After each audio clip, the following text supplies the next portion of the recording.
자, 여러분, 오늘은 제가 살을 빼기 위해서 근력 운동이 꼭 필요한지에 대해서 말씀을 드리고, 여러분들이 근력 운동에 대해서 하는 오해와 그 진실에 대해서 설명을 드릴 거고요. 그리고 만약에 근력 운동을 꼭 해야 된다면 어떻게 더 효율적으로 더 잘할 수 있을 것인가에 대해서 말씀을 좀 드릴 건데, 일단 결론부터 말씀드릴게요. 살을 빼기 위해서 근력 운동은 필요할까요? 사실은 필요하지 않아요.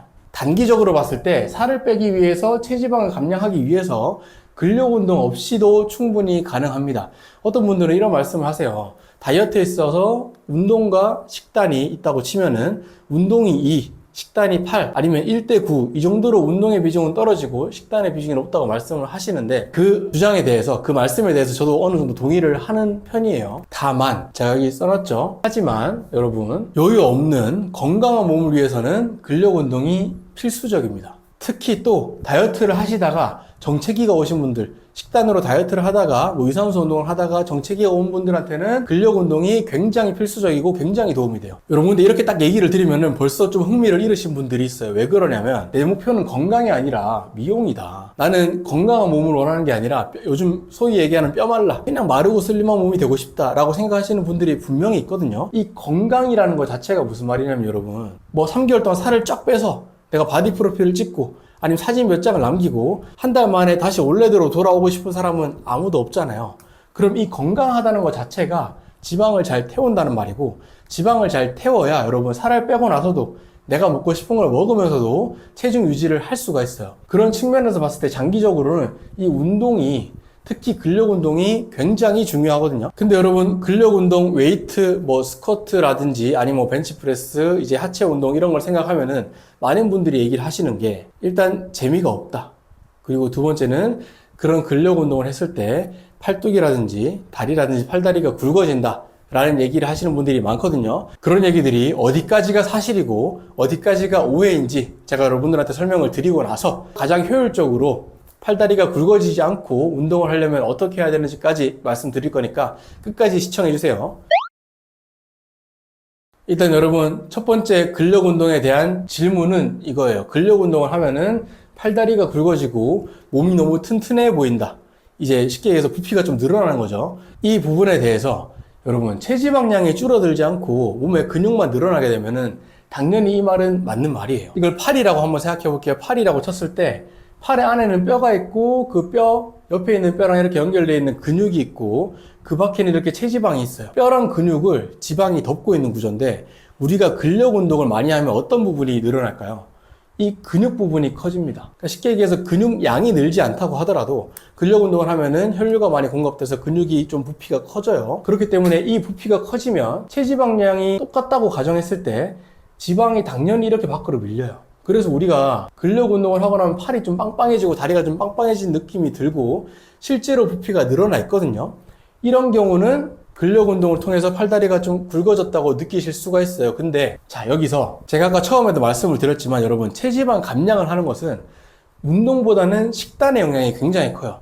그 말은 근력 운동을 이렇게 해서 근육을 늘려주면서 이 체지방, 근육과 피부 사이에 있는 체지방을 식단으로 빼주면 근력 운동을 해도 팔다리가 굵어지지가 않습니다. 자, 원장님, 그러면 근력 운동도 안 하고 식단만 하면 더 빨리 가늘어지는 거 아니냐 라고 얘기할 수 있는데, 여러분, 만약에 근력 운동을 안 하고 식단만 해서 우리 팔을 이렇게 만들었다고 쳐요. 팔을 이렇게 근육이 없이 체지방도 줄어든 이렇게 살이 없는 팔을 만들었다고 치면은, 여러분, 우리가 평생 이렇게 살 게 아니잖아요. 우리는 나이를 들어가고 이 근육이란 친구는 점점 없어지기 마련이에요. 나이가 들수록 근육이 점점 커질 수는 없어요. 그렇기 때문에 한번 이렇게 팔을 근육 없이, 지방 없이 팔을 만들어 놓으면은 기초대사량이 떨어지기 때문에 우리 몸에서 똑같이 먹었을 때 지방이 늘어날 수밖에 없거든요. 그러면 지방이 늘어날 때 근육이 같이 늘어나지가 않아요.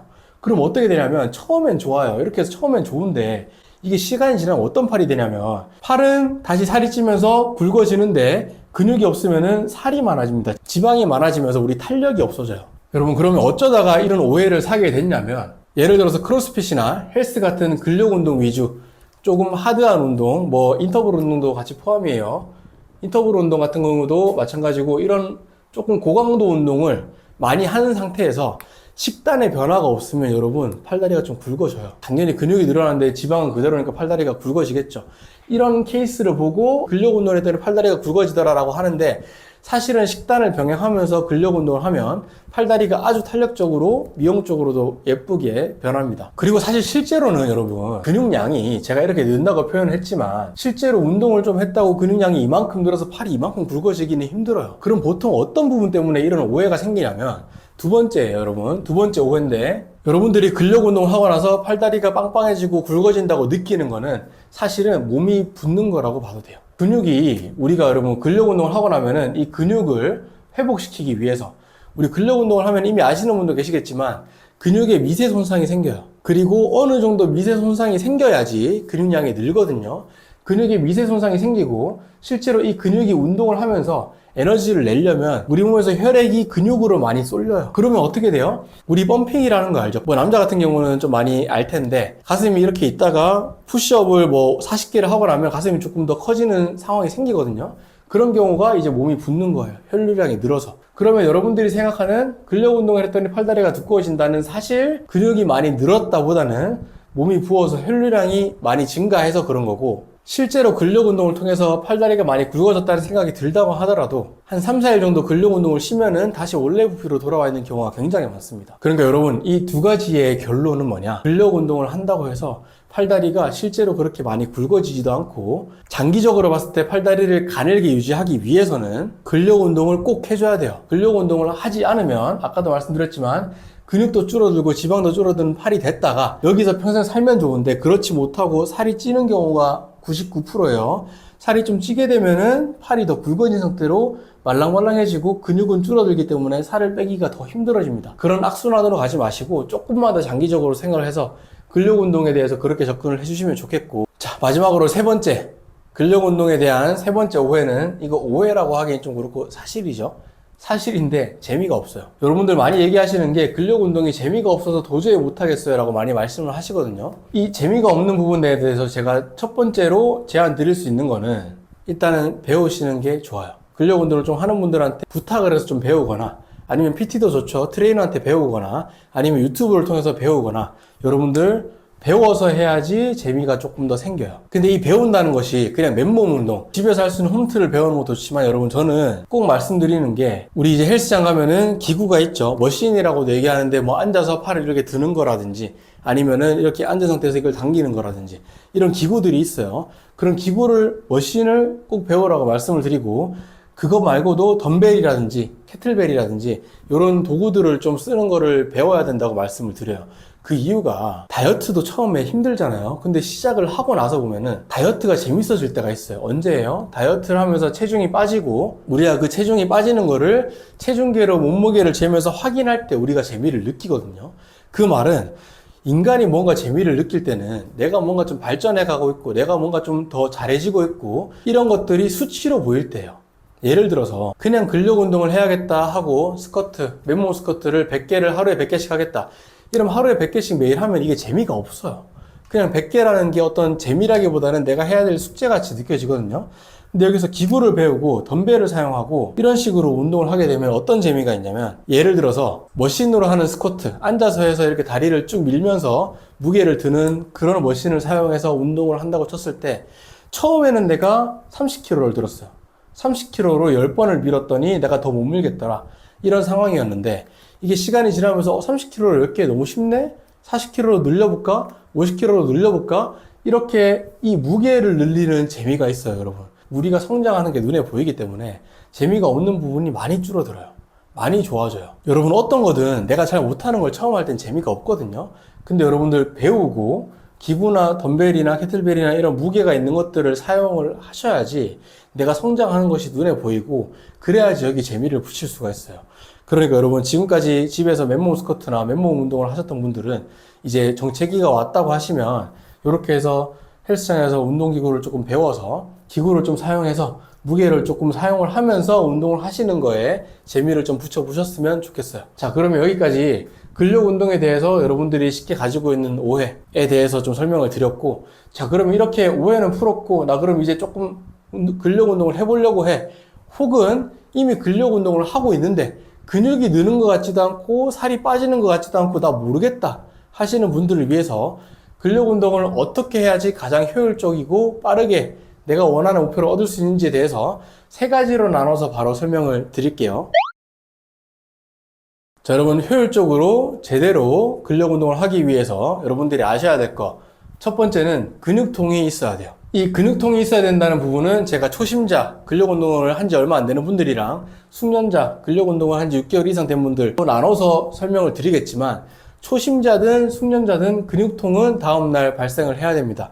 우리가 오늘 운동을 제가 했어요. 오늘 하체 운동을 했는데 다음날 하체에 아무런 느낌이 없어요. 내가 오늘 열심히 하체 운동을 하고 다음날 출근을 하고 하루 종일 지내는데 하체가 뻐근하지도 않고 아프지도 않고 그냥 아무런 문제 없이 잘 활동을 할 수 있다 라고 하면은 근력 운동의 강도가 조금 부족했고, 그런 식으로 운동을 계속 쭉 하신다고 해도 근육이 성장하지도 않고 체지방을 감량하는 데 큰 도움이 되지 않아요.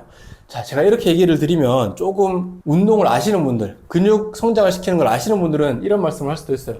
아니, 그게 언제적 얘기냐. 미세 손상. 근육에 미세 손상이 있지 않아도 근육통이 없어도 근육을 성장시킬 수가 있다. 근육통이 꼭 있어야 된다는 건 옛날 말이다 라고 하실 수도 있는데, 맞아요. 미세 손상이 없이도, 근육통이 없이도 근육은 성장시킬 수 있습니다.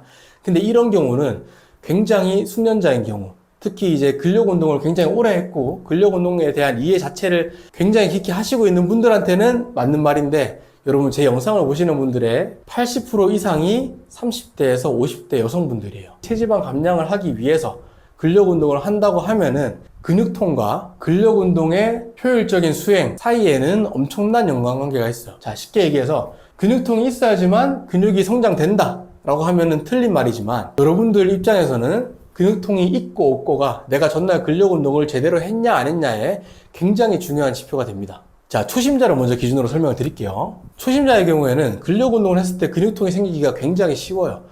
쉽게 얘기해서 내가 근력 운동을 하지 않던 사람은 헬스장에 가서 아니면 집에서 스쿼트 100개 근력 운동 조금만 해도 다음날 온몸이 뻐근해요. 이거는 여러분들 많이 경험을 해보셨을 거예요. 그렇기 때문에 초심자가 근육통을 만드는 것은 어렵지 않은데, 내가 초심자임에도 불구하고 근력 운동을 했는데도 다음날 몸이 멀쩡하다 라고 하면은 이거는 내가 근력이 많아서 근육이 많아서 나 잘 버틴 애가 아니라 근력 운동을 잘 못하신 거예요. 자, 여러분, 근력 운동의 강도를 어떻게 결정하냐라고 하면은 무게, 얼마나 무거운 무게로 했냐, 얼마나 많이 했냐, 얼마나 짧은 시간 안에 동일한 운동을 수행해냈냐에 따라서 강도가 결정이 되고, 만약에 여러분 내가 운동을 하고 나서 다음날 근육통이 크게 없다, 아무렇지도 않다, 조금 뻐근한 정도만 돼도 괜찮아요. 조금 아유 좀 묵직하네, 뻐근하네, 무겁네 정도만 돼도 괜찮은데, 그 느낌이 없을 때 여러분 할 수 있는 방법은 무게를 늘려주거나 횟수를 늘리거나 시간을 줄이는 거.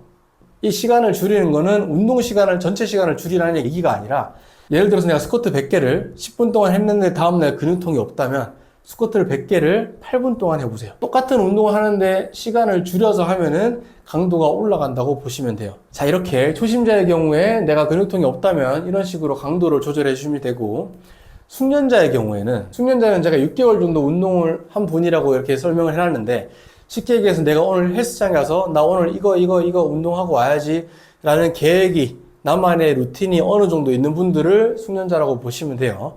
이 숙련자분들이 가장 조심해야 될 거, 주의해야 될 건 바로 적응입니다. 적응. 우리 몸이 상당히 적응을 잘해요.